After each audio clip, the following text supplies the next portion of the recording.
Guys guys আজকে আমি তো সেজে গুজে আর এই মমতা দিদি সাইকেল চালাতে চালাতে চলে যাচ্ছিলাম আমি একটু পড়াশোনা করার জন্য। মমতা দিদি সাইকেল নিয়েছিলাম কারণ আমার এমটিটা বললে চালাবে, তাই আর কি আমার এমটিটা চালাচ্ছিল।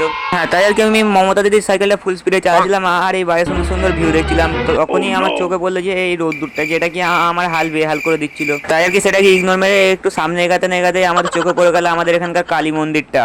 আর গাইস কালী মন্দিরটা তো পুরো জাস্ট লুকিং লাইক আ ওয়াও। গাইস তোমরা খালি একবার রোদ্দুরের টেম্পারটা দেখো, আর এই রোদ্দুরের টেম্পার দেখে আমাদের টেম্পার কমে যাচ্ছিল। হ্যাঁ, তাই আর কি এরকম ভাবে অনেক এমপিটাকে চালানোর পরে ফাইনালি আমরা পৌঁছে গেলাম পড়া ব্যাচে।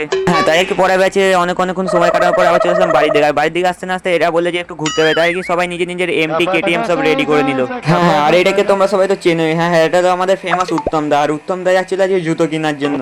আমি বসেছিলাম এই যে এই ছাগলটার সাইকেলে। হ্যাঁ, তারপর উত্তম দা ফাইনালি অনেক জোরে জোরে সাইকেল চালাতে চালাতে চলে আসলো জুতোর দোকানে। এই জুতোর দোকানে এসে উত্তম দার একটা জুতো পছন্দ হলো না, তাই আর কি চলে আসলাম আমরা অন্য দোকানে। তারপরে উত্তম দা ফাইনালি অনেক ভাবনা চিন্তা করার পরে নিয়ে নিলে এই জুতোটা। তো গাইস আমি এখন উত্তম দাকে নিয়ে বাড়ি যাই, তোমরা ওদিকে সাবস্ক্রাইব করে দাও।